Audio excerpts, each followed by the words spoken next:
How many of you guys were here last time I spoke at PhreakNIC? Okay, so were you sent here on a dare or something? So, anyway, my name's Steve Esposito. My handle on the Twitter is Austrian Anarchy. And there's a presentation on how to document, make a documentary yourself. The kind of sprang from, you guys have probably experienced this too numerous times, for me anyway, on various social media or just in person. I would, if I brought up a topic, somebody would come back and say, why aren't you talking about this other thing?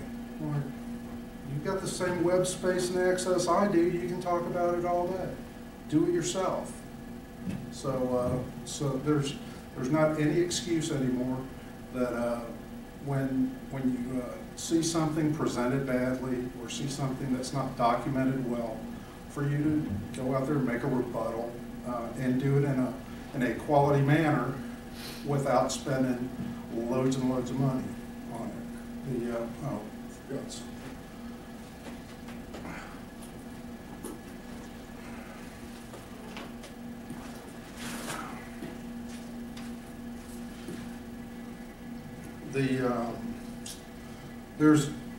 And a good place to start is just go out and look at really well done documentaries. They don't have to be long.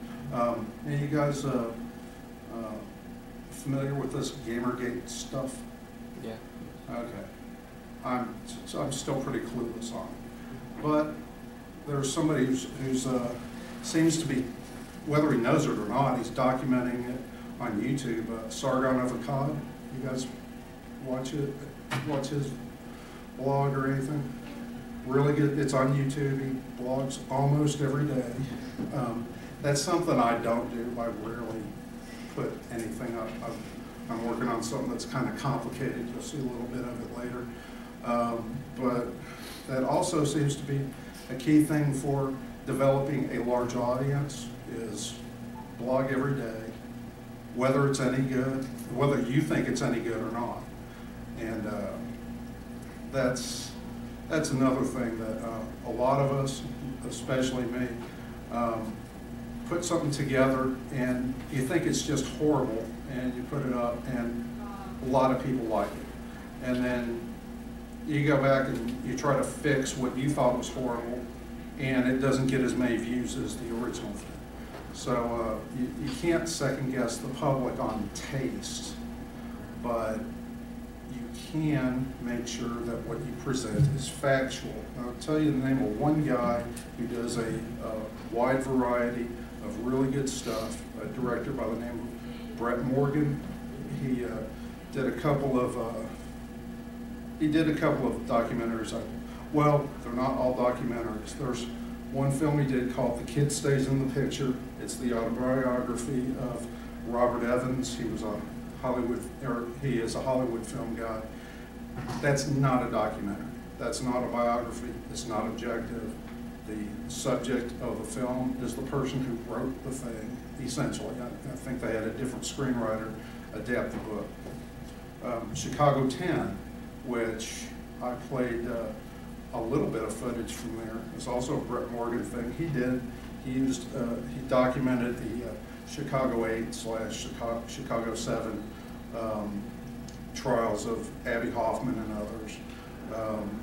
And he used a whole lot of animation in that to fill in a lot of blanks, which was it was really good, except according to him, it didn't make any money and hardly anybody watched it.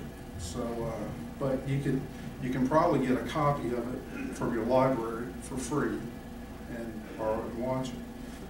He also did a documentary called Kurt Cobain Montage of Heck, which, according to him, according to Brett Morgan, that's a documentary about Kurt Cobain's art.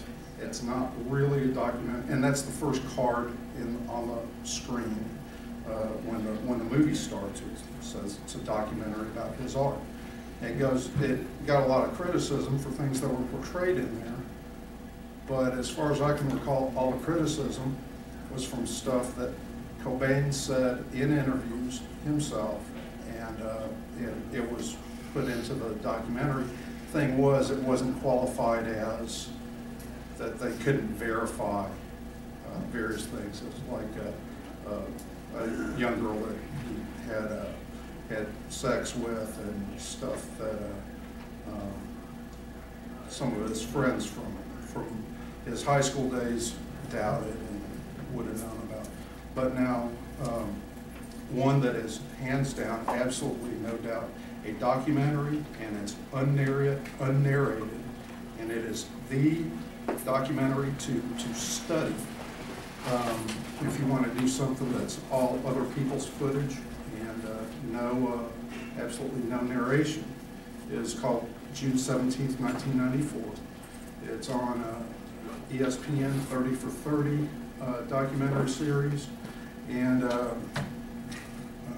it's about the day O.J. Simpson did his, and Cowlings did their run down the highway in the Bronco.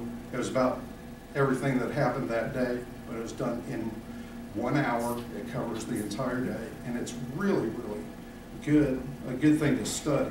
A lot of things about a lot of documentaries, you might not be interested in the subject that the documentary is about, but if you want to learn how to make documentaries, you can still watch these and see techniques that you can use for your own stuff.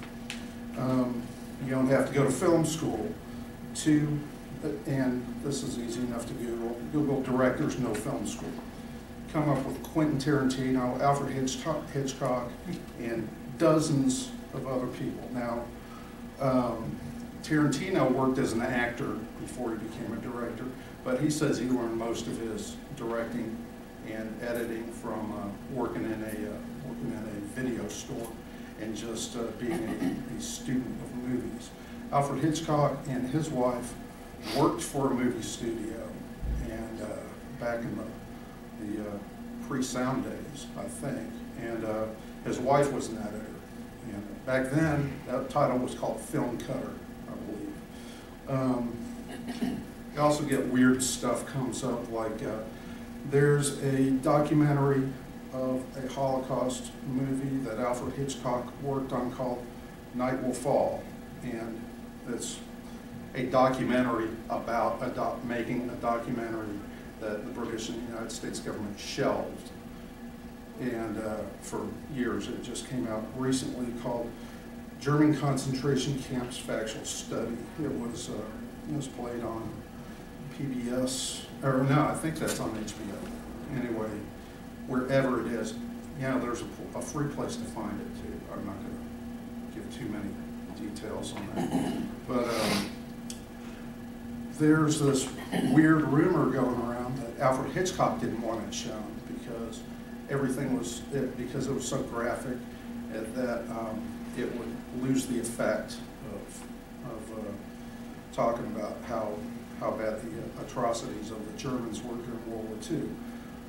I don't know where that rumor started, because if you watch Night Will Fall, Alfred Hitchcock was the one who wanted all the long, big shots to make sure that the people who would come back later and say that it was all faked couldn't say that they faked the shots. And he wanted it shown in all of its goriness. That rumor that's out there is completely the opposite of what's portrayed in the movie. Let's see. Making documentaries can be quick, can be long. There's a new one out by Colin Hanks called All Things Must Pass. That thing took 7 years to document the Tower Records, rise and fall of Tower Records. But a lot of that was getting clearance for songs and stuff, which is something I'll bring up here in a few minutes. Copyrighted music will kill you. You can get clearance, it usually costs money. Even if you think you got clearance, you might not have clearance. You might not have the clearance that counts. Ask the Verve, it's a band. They Bittersweet Symphony, those guys. Look into that background. They tried to get rights from the Rolling Stones for a little bit of music that ends up being, you can't even hear it in the song or something. And anyway, they ended up losing all their rights to their one hit song. Another movie, Tim's Vermeer. Any of you guys seen that? It is absolutely fantastic, beautiful movie about how to replicate Vermeer's painting style. And that took over 4 years to make. Now that, they had all original footage. As far as I recall from watching, they had the real expensive cameras that they had in the artist's studio. The Tim guy who painted this Vermeer is the guy who came up with Video Toaster. If any of you guys remember that editing package.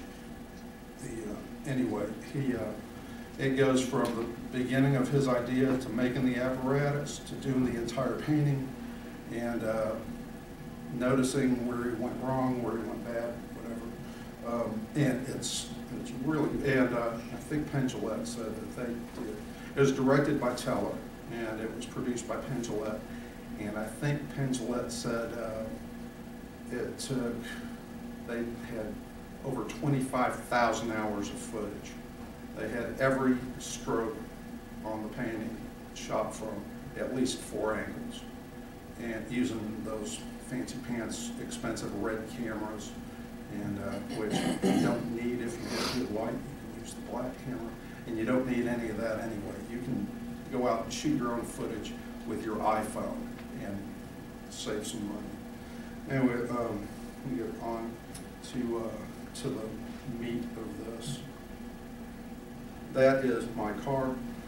I got that license plate years before I ever thought I would be inspecting gas stations. It's one of my favorite chemicals, and I only use organic gasoline in my car. And that covers the gas tank.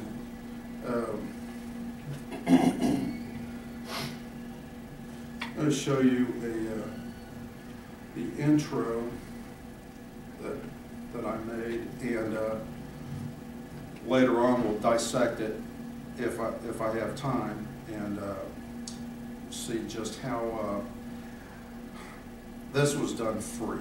I mean, I didn't pay for any external anything on this. It was all it's Windows Movie Maker 6.0, and let's see, I think I used a free program to do this moving GIF and imported it into another program and put it on here.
documented in it, even I believe gave him the box number.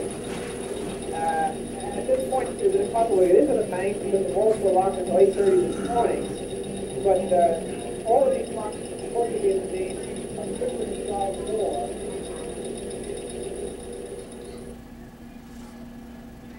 Now that it still needs to work. That's not my final product, but everything in there was done. Everything in there was done with free software, and the footage that I found is going to be free or fair use. And so I'm not going to pay for the any of the video I use from external sources. A little later, I'm going to go into the details of that, which is if you're going to do that, that's something you need to be intimately familiar with, and or your video is not going to be able to be seen by anybody, or somebody else will get the rights to it and they'll show it. Another thing is if you go out and document things yourself, there's a few issues you got to worry about there. Even if you're doing documentary, news, or whatever, the news crews have signs up that say that they're filming, at least from what I've heard. I've not been around many news crews filming, but they've got all their station logos and stuff placarded all over their big giant cameras and stuff. And if you go out to an event and you start filming, and some of the people who can be identified by their face in those images, if they object to it, then they could cause you trouble. Likely not, but then again, if you're not a lawyer, you don't want that kind of trouble. So research that. I've only done that once, and it was just such a big pain. I was interviewing somebody, and the guy who created the event kept walking into my shot. Oh, as soon as you put a camera up out on the sidewalk, you can put a camera up out in Death Valley, and somebody is going to walk between you and whoever you're interviewing with. It's just, I don't understand how. I mean, I kind of envy the people who do that sort of thing for a living, because come on, I'm just trying to talk to this guy right here. I'll talk to you next. And anyway, it was a show. So anyway, here is what a documentary is. It starts with your documentation, and your documentation can be, minimal. I mean, my first thing I did that was I would consider documentary was it was a thing about Bob Dylan, where I wasn't a Bob Dylan fan until I started doing a little research on my book project, and I was coming across these interviews where over decades everybody's asking Bob Dylan the same stupid questions. So didn't you hear that 10 years ago when somebody asked him that? And so I put it all together, and it gets a few hits. And on YouTube there was a copyright thing on it, and whoever holds Bob Dylan's music library did it, and I just acknowledged it. It's like, yeah, I really could have challenged it, but I just said, yeah, okay. So now if you see commercials on it, it's Bob Dylan's commercials, not my commercials. So, and that's the way YouTube does things. Anyway, it starts with your documentation, and and it's supposed to be factual and objective. It's a lot, and in a lot of the literature, you'll find two sources for each item. That's important when you decide that you're going to get a lawyer's letter, to get your copyright registered, to get a lawyer's letter, also to go to an insurance company to get insurance if you're doing something that you really want insurance on. And the insurance company isn't your 8th grade English teacher. The insurance company is going to look at your list of sources and they'll say, okay, fine. And then if you get sued, they're going to go back to that list of sources, and if you double sourced 2 different people who are referring to the same source, they're going to drop your policy and they're going to let you worry about it on your own. So, or anything, if you lie to your insurance company and anything happens, then you're on your own. If you lie to your insurance company and nothing happens, well, then that might give you a false sense of security for the next time, and then when you really need that insurance. You don't have to get it. You can go through all this stuff and at least get your copyright registered, because and it's $35, because without coming to that more detail later. But well, first, does anybody know when your copyright, when you get a copyright on anything? As soon as you come up with it. It's, well, as soon as it's fixed in a medium. So if you write a poem down on a piece of paper, you're under United States law, you got a copyright now from that moment on. Yeah. And it keeps changing how long the copyright's good for. But if you think of your poem and you speak it out at the courthouse square, you don't have copyright on that yet. You didn't fix it to a medium. If you recorded it, you got a copyright. Now, here's the issue. If you don't register your copyright, then that's fine. You're just not going to be able to get a lawyer to represent you in a copyright dispute on it, and somebody else uses it and sells it, makes money off of it, or whatever, or uses it in a manner you don't like to use it.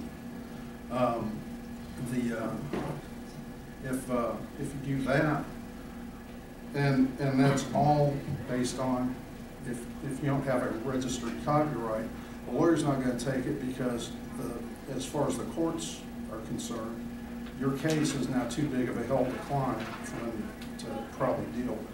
Now, if you're the lawyer, it might be a different story. But anybody a lawyer in here? No. Okay. I'm not either. Oh yeah, that's a big thing. Steve is not a lawyer. And if I was a lawyer, I'm not your lawyer, but I'm not a lawyer.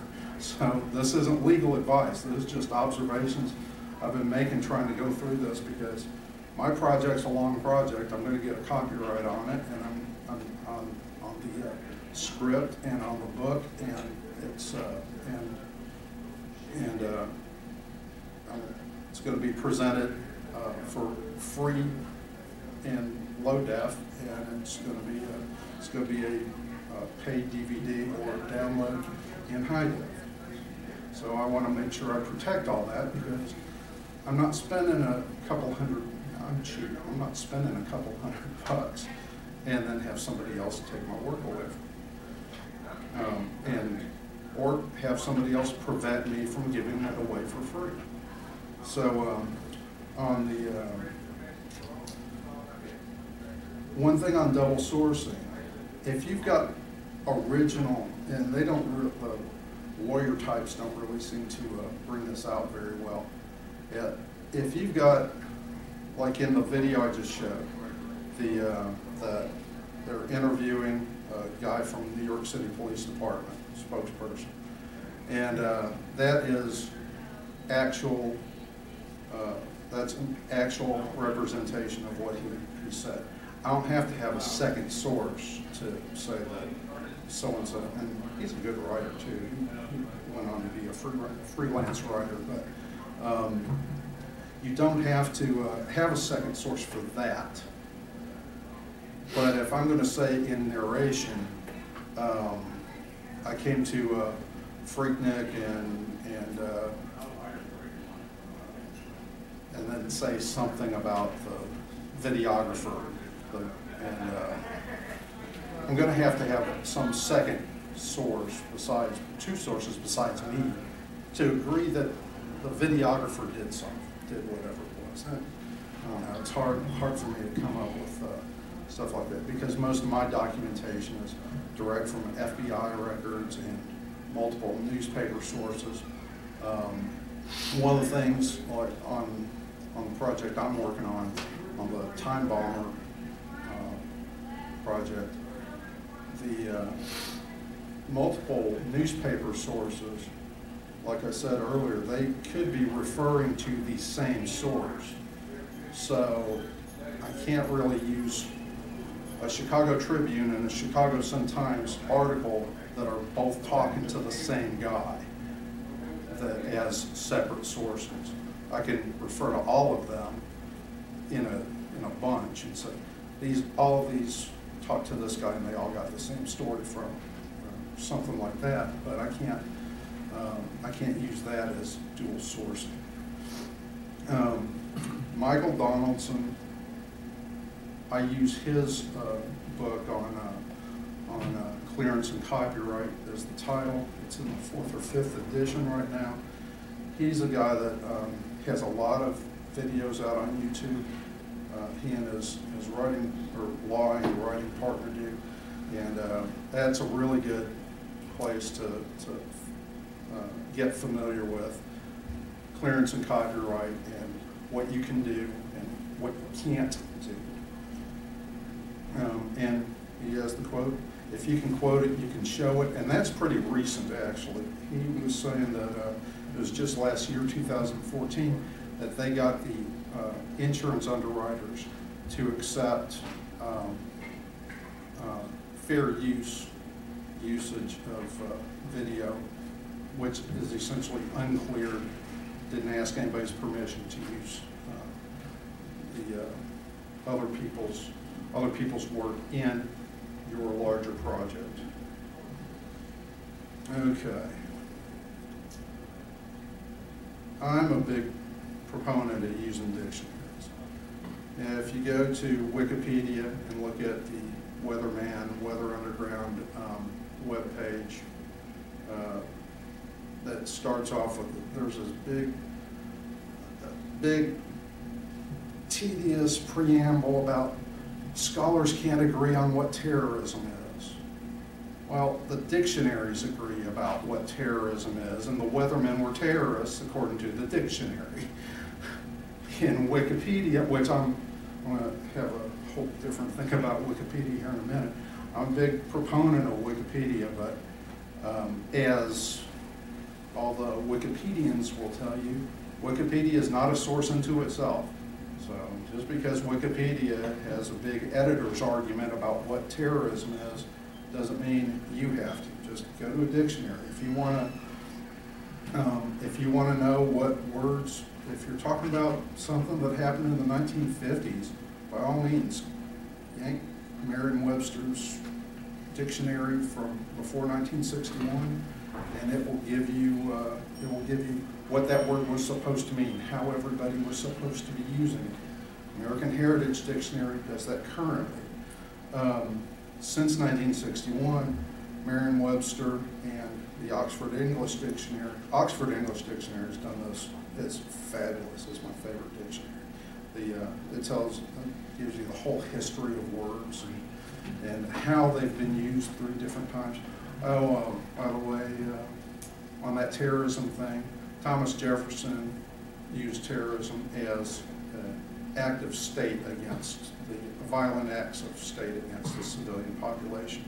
And then later, that by the time the Weatherman came around, it was any political actor using, this isn't the exact definition, this is my paraphrasing, any political actor using, performing acts of violence against the civilian population for a political purpose. That's terrorism. Blowing up your bathroom because you're not a collectivist is terrorism. So, and blowing up your bathroom because you are a collectivist is terrorism too. But blowing up your bathroom just because I don't like you, now that's just a plain old crime. one of the great things about doing this stuff is don't, stay away from foregone conclusions. Just, if you're in, this is my recommendation. Don't have to follow what I'm saying, of course. You can just just start researching a topic that you're interested in, and then when you start finding stuff out that you didn't know before, use it. It's like, I do get a little annoyed when I start researching something and stuff that my high school history teacher told me is absolutely, completely, wildly incorrect and ridiculously wrong. I'm like, I don't get mad at the new information I found or the writer of it. I get a little annoyed with my high school history teacher. But the bottom line is you're documenting something. It's supposed to be a real, no BS, what happened.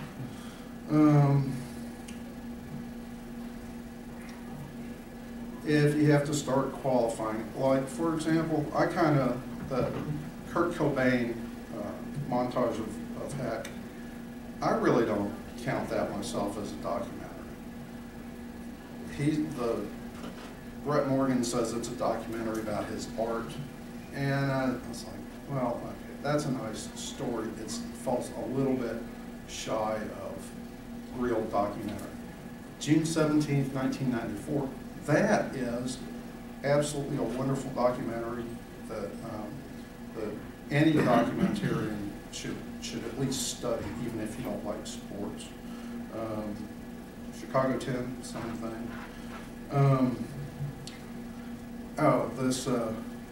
Truthiness is not a standard to aspire to.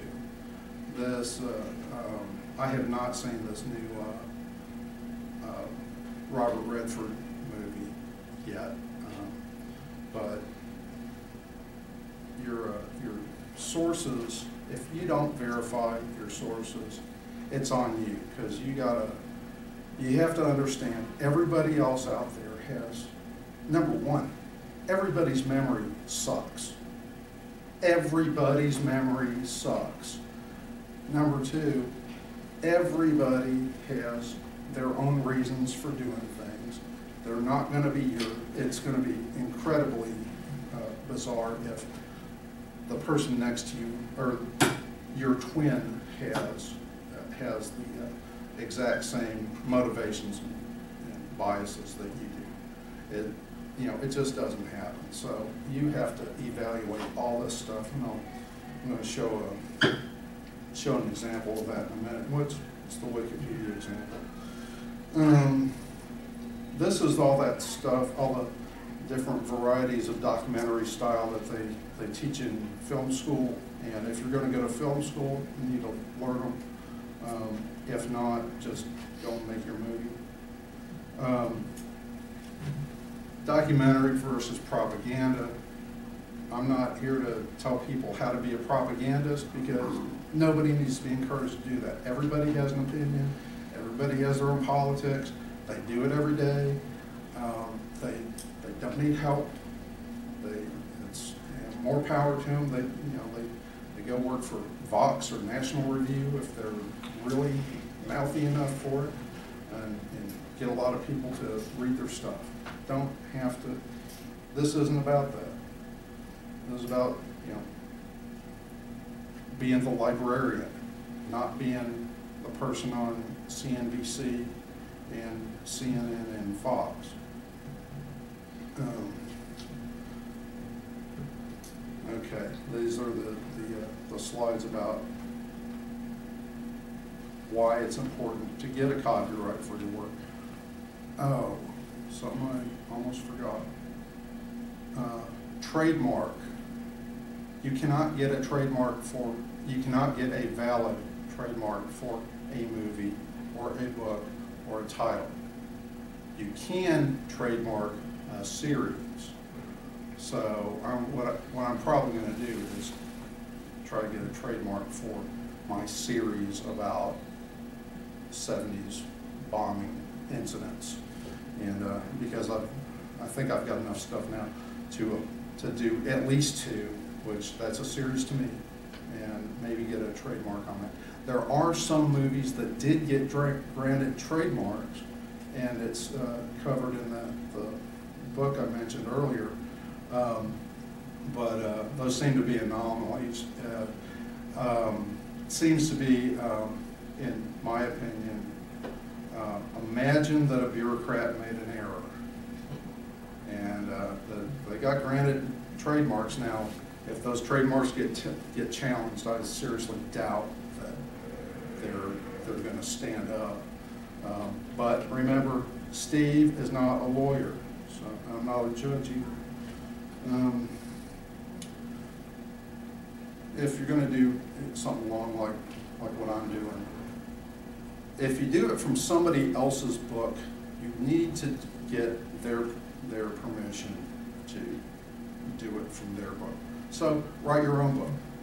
And if their book is sourced and you think it's awesome, but they just didn't do it right or whatever, use all their sources and write your own script, or write your own pamphlet, or write your own book. I think the difference between a pamphlet and a book is you got less than enough pages to make a spine on a book, which is 135, then it's a pamphlet. So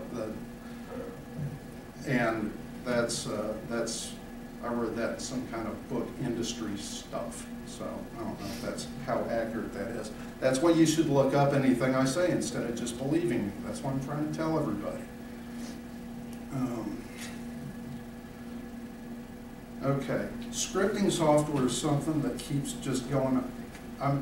Me and my wife are working on a project, on a movie project called Twist, and I asked my friend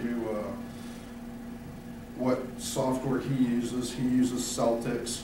Well, that used to be free, and it's still on the website. It says always will be free. Well, you go to the always will be free, and when I go to it now, it says your 15-day free trial is up. So anyway, that one isn't free anymore. Duet, basic one, is free. I'm using Trelby, and that one's free, as in free. You can try to do it in your favorite word processor, but there's all kinds of weird, quirky things that go into scripts. All this theater people talk that it's helpful to use Trelby or something like that.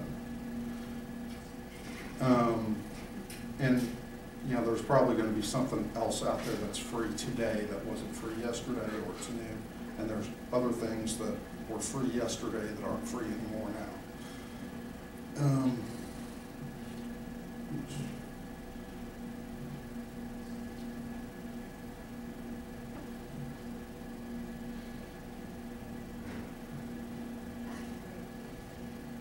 Now this is a theoretical way to the dialogue that I showed you, the police spokesman. When I was writing that down, I had to just type it in by hand, and you could use some other methods to make that go a little bit easier. This is theoretical. Here are the issues of fair use, and the lawyer people say that fair use is a defense, which technically it still is, even though the Congress has done a few things to make it easier to do fair use.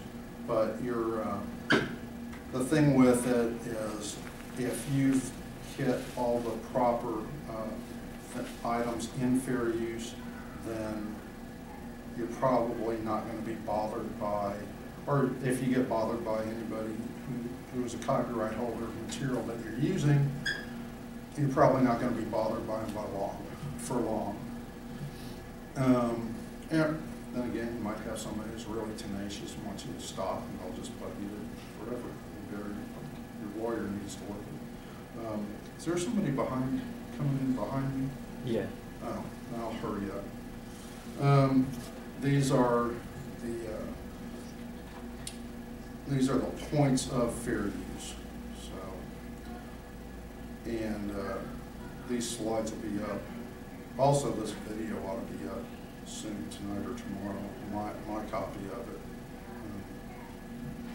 it. And also, Stanford, that URL has a very good long discussion about fair use, except it's from 2009, and there's been a couple positive, for us, new wrinkles in it since then. So it's not quite as strict as this, but since that stuff changes, it would behoove you to research the current information on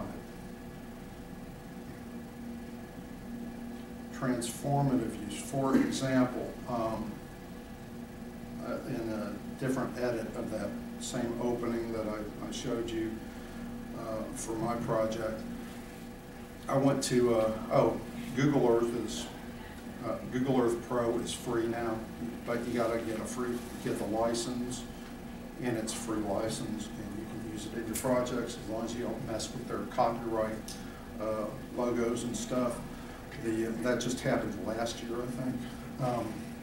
Anyway, what I'm doing is having zooming in from outer space down into around the world, down into New York, to the street scene of where that guy is speaking, and transitioning through there, and having that was only one of 2 takes that AP has on the website, and all that, which would, I believe, make this transformative use, because I'm putting additional information. I'm showing where this guy is speaking from, and all this that AP did not have on their video. Hopefully that will stand the test. And also, one of those things that the lawyer I mentioned earlier said, a lot of the cases that they get, it's merely that the credit was not given to the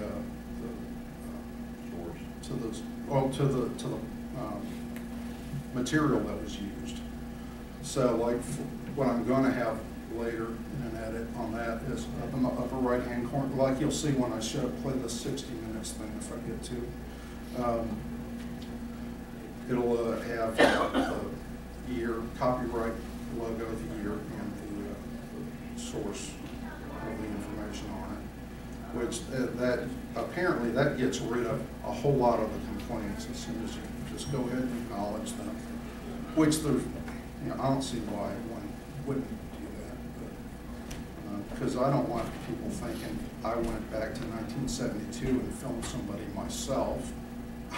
I didn't. There was no reason for me to lead anybody to believe that.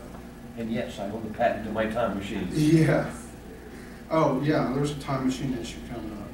And here's all the Bob Dylan songs, since part of my project has something to do with the Weathermen. The Weathermen got their name from a line in a Bob Dylan song. Well, that Bob Dylan song is Subterranean Homesick Blues, which Bob Dylan did a cool video about years back before videos were videos. And also, he didn't mention the Weathermen anywhere I could find until his autobiography in 2006. He mentioned them, therefore I can use an excerpt out of Bob Dylan's autobiography. The audiobook, the abridged, half as long audiobook for Bob Dylan's autobiography, Chronicles, was narrated by Sean Penn. So I can use the audio clip showing and then Sean Penn and Bob Dylan's name end up getting into the credits. Now, I don't think anybody sitting in this room is going to run out and watch my video just because Bob Dylan or Sean Penn's name is in there. But there are Bob Dylan fans who might actually go look at it. And then they'll see, Well, this only has 30 seconds about Dylan in it. I hate this. Thumbs down. Or whatever. But, okay, and, yeah, mention that. This is the cover of that book I was mentioning.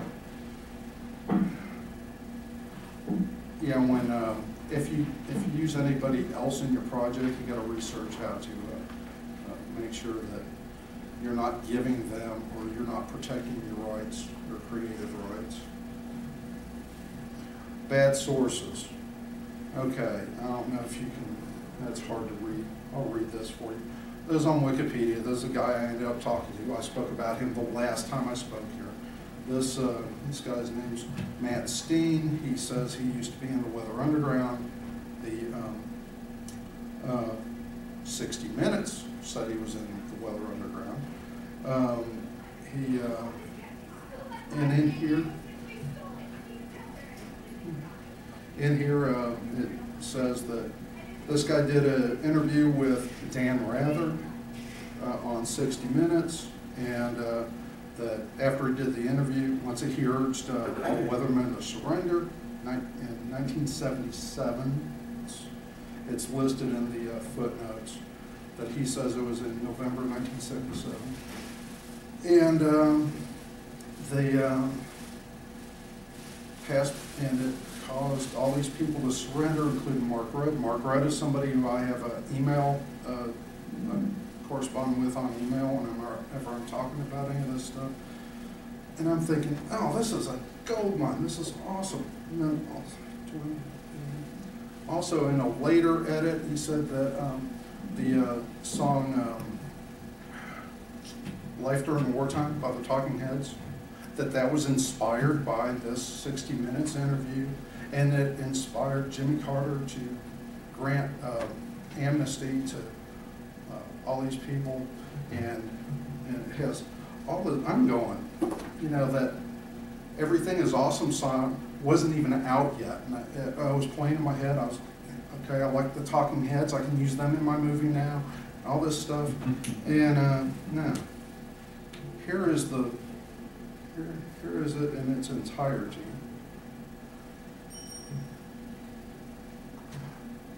Does that look like Dan Rather to you? Who is that? That is Mike Wallace. That's Mike not Wallace, Dan yeah. Rather. The title, fake ID, not even the title this guy used. And actually, in my book bag, I have this DVD or this CD that I got from CBS. It didn't air in 1977. It aired February 1st, 1976, and I saw it. I saw it when it was new. And one of the things about reading about it in Wikipedia was I used to watch every episode of that show, and I don't remember this one. Well, this is why. Because what was written in Wikipedia didn't have anything to do with what was in the show. Here's the whole thing. Here's the Full interview. Fake Matt ID. Steen's Patty Hearst used it hiding out from the FBI. So did James Earl Ray. Proof that the process really does work is this young man, Matthew Steen, alias Eric Gilbert Dietz, alias T. Swingle Frick III, alias Romez Tomei. In 1970, while a student at Berkeley, Steen went underground as a member of the militant Weathermen organization. Before he was arrested in 1971, Steen says he had obtained 150 different identities, almost all of them courtesy of various government agencies. What kind of documents are we talking about? Birth certificates, notarized birth certificates, driver's licenses for various dates, occasionally social security cards, and other superficial types of identification like library cards, etc. And you had no real difficulty in doing this? No. By the time the FBI got to him in 1971, Steen acknowledges he had used various fake IDs to rip off the Bank of America. He'd buy a set of traveler's checks, then a couple of weeks later claim they'd been lost or stolen, and get replacements. He had doubled his money. How much did you make this way? Somewhere between $50,000 and $100,000. Among the official documents Matt Steen obtained under assumed names was a U.S. passport. Well, for decades, the head of the passport office in Washington has been keenly aware of the fake ID problem. Francis Knight. Okay, That was it. That's all of it. And none of that was in the Wikipedia article. A whole different story was in the Wikipedia article. And I went in and edited it, and he came back and said that, oh, he is the person who was writing his own Wikipedia article. And he came back and claimed that it was vandalism and reverted all my edits. So anyway, I'm going back in and fixing it later. So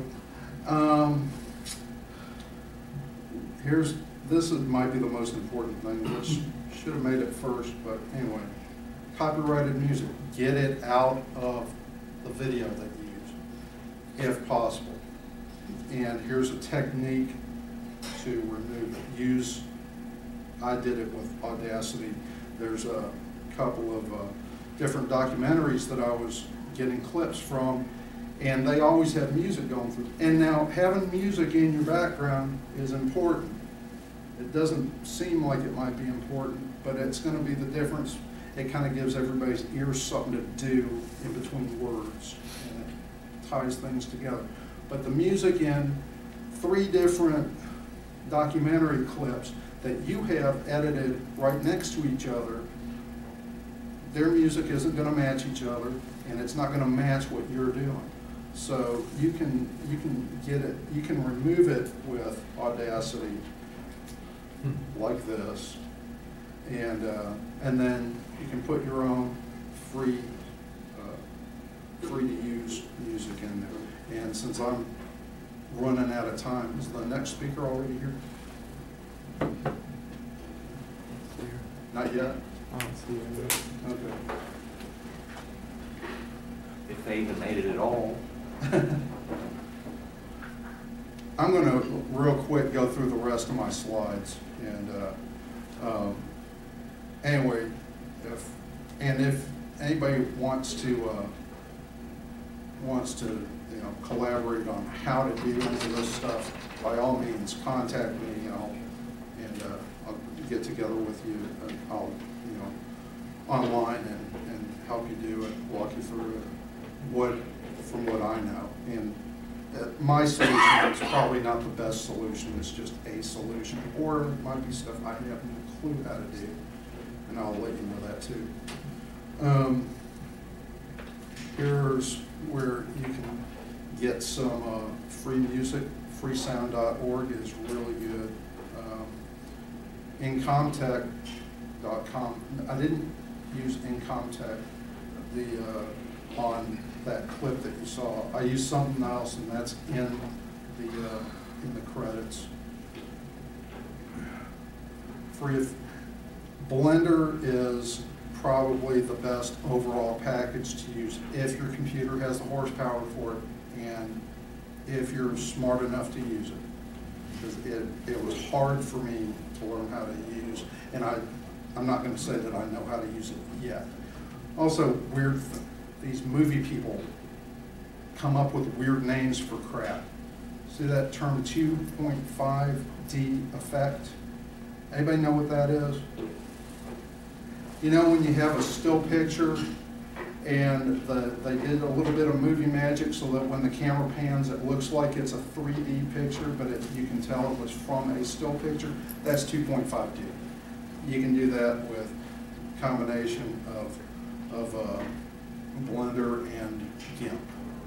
And also all of this stuff where you see tutorials in After Effects and Premiere or whatever, all that stuff, you can watch those, and then those effects, those techniques are available between Blender and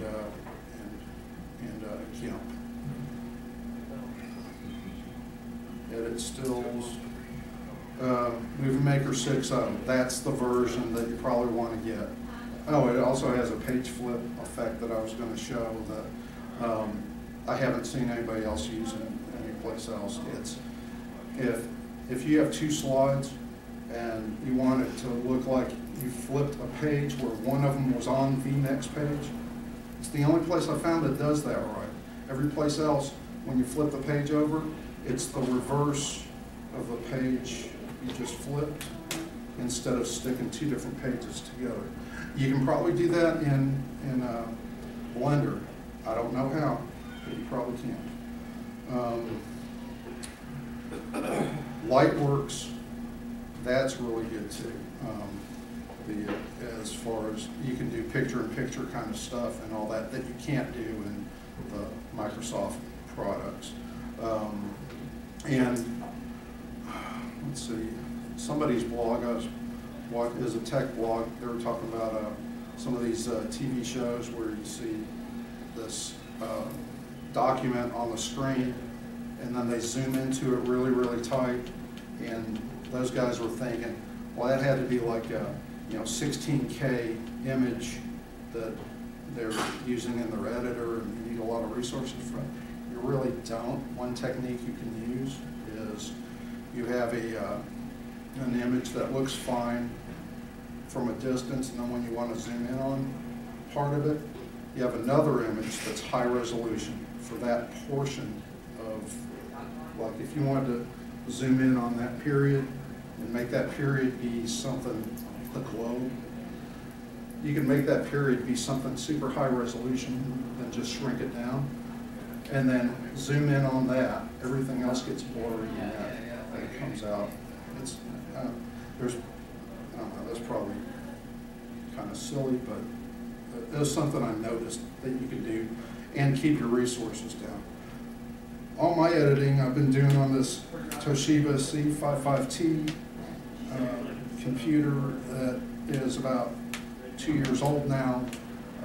My philosophy on getting a new computer is go to Best Buy and get the $350 Toshiba and maybe add some RAM to it. And also these, we've got a terabyte and a 1.8 terabyte drive sitting on the back. And that's where I keep most of the video.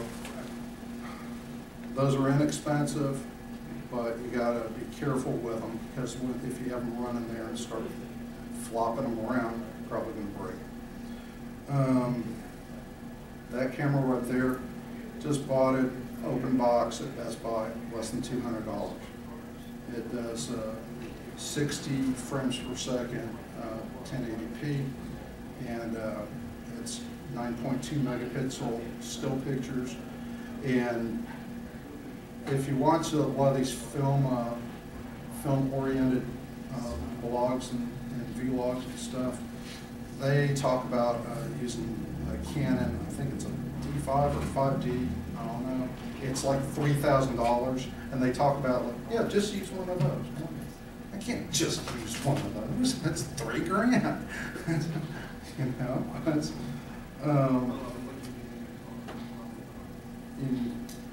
one of the things I wanted to mention about strategy on publishing your video, you can put a low-res video on YouTube and don't even monetize it, just put it, you can get the high-res version over here at Amazon, and people can still see what you have to say about the topic, but if they want to help support your project, they can go buy, for $6 they can buy the 1080p version.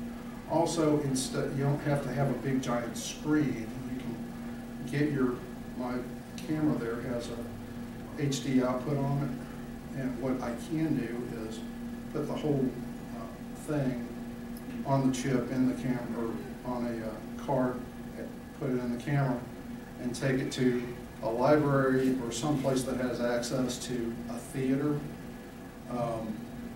theater-size display, and see what it looks like on the full-size screen and see if you need to change anything. Something else, if you don't have good resolution for making something really big, make it small. If you've got a really low-res interview of somebody, instead of filling the whole screen with them, fill up in the corner and put the narration down the side in high res. And you can do things like that. That's where you're not lying to anybody. You're telling them, you're helping tell the truth better. And that's all I got on that. So Sorry for running long again. Yes, thank you. Don't forget the applause. Thank you.